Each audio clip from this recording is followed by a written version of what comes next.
Dr. Quadri, thank you very much indeed. I think all of us here will be very grateful to you for your very clear exposition and your very strong views about suicide bombing and terrorism. Thank you. And that is very, very important. But we have a problem in this country with those whose view of Islam, while they themselves speak strongly against terrorism and suicide bombing, have a view of Islam and an approach to Islam that is fundamentalist, narrow, extremist, and very militant. And the outworkings of that Islam is very antisocial and hostile. We think of those, for instance, that come with Wahhabi backgrounds, those with Deobandi background, and so on. And there are major mosques in this country. I'd name, for instance, one, the East London Mosque, where this sort of Islam is very rife. They will speak strongly against suicide bombings and terrorism, but nonetheless they will propagate a very antisocial form of Islam. Do you have anything to add to or say about that form from your own perspective? Thank you very much for this question. I would just like to say that I am not very well aware of the local institutions of England, various mosques and various people and sects who they are working in which way. I have given the whole verdict in its general, comprehensive and universal form. It can be applicable anywhere. I won't prefer to speak in a specific terms of institutions and mosques and various sects. The Islamic stance is very clear. Anybody who promotes this stance of Islam, his viewpoint is Islamic. Any person, may he belong to any sect or any mosque or any center or institution, I don't know, who promotes the militant and violent and extremistic viewpoint about Islam, please keep in your mind, he is not promoting and he is not presenting Islam. This is his own extremistic and terroristic agenda. Please don't bracket terrorism with Islam. Now the case of Islam is very clear.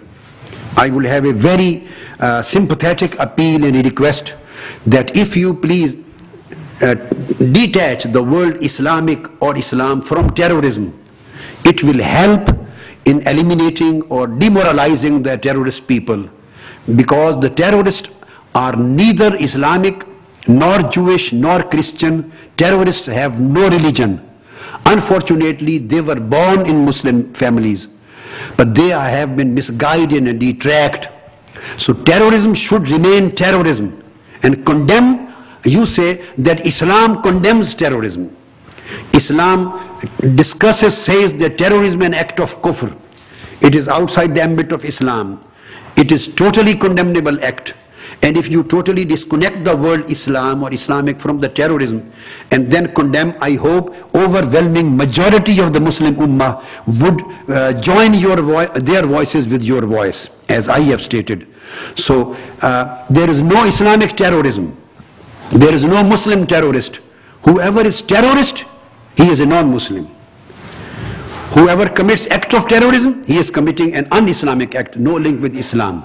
So those who promote this kind of view, they may have their own political agenda. They have been instigated. They have been prepared for that particular purpose. You have to deal these kind of people with a different way. But I would say, it is clear according to Quran and Sunnah, these kind of people having this terroristic or militant agenda has no link with Islamic teaching. Thank you. My name is Dominic Kashani. I'm from the BBC. Can I ask about a specific situation? There are some scholars who say that the situation between Israel and the Palestinians is an exceptional one, and that the rules you talk about would not necessarily apply. Can you tell me what you would say to a young Palestinian who believes that the only course of action he has open to him is to turn to the suicide bomb? Thank you very much. I would like to say all of my brothers in Islam and my sons, because of age, whether they belong to Palestine, they belong to Pakistan, they belong to Somalia, they belong to any part of Islamic world. Terrorism is terrorism. We have to create a difference between warfare and terrorism. Terrorism means to kill civilians. those who are not directly fighting against you in a battlefield. When there is a matter of clear-cut warfare, so everybody kills one another. Everybody has a right in the warfare. But killing the people, maybe in the pretext of avenge, whom you consider the certain government or certain people or certain power has committed any cruelty or aggression or any occupation, so you are avenging. And what you are doing through the act of terrorism or suicide bombing, when you commit suicide bombing, the children, they are being killed. The women are being killed. Maybe the Jewish people are doing the same, or the Muslim Palestinian are doing.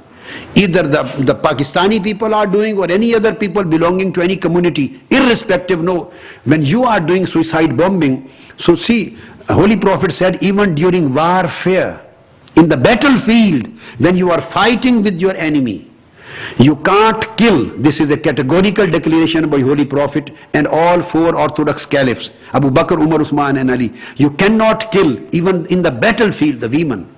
You can't kill children. You can't kill old men. You can't kill the priests. You can't kill the people of church. You can't kill the traders. You can't kill the farmers. You can't kill the diplomats. You can't hold them custody. You can't kill the ambassadors. You can't burn the trees. You can't destruct the population. You can't kill the human beings. Those who are non-combatant, not fighting with you, they are busy in their trade, sitting in their houses, they are sleeping, they are going in the train and bus in London in 7/7, or they are working in the Twin Towers in their offices, and 9/11. They are busy, they are working in their embassies. So these are people, when you commit suicide bombings, so all these suicide, who are the targets? Targets are the human beings. So irrespective of anything, unexceptionally act of terrorism is terrorism. It cannot be allowed in any pretext.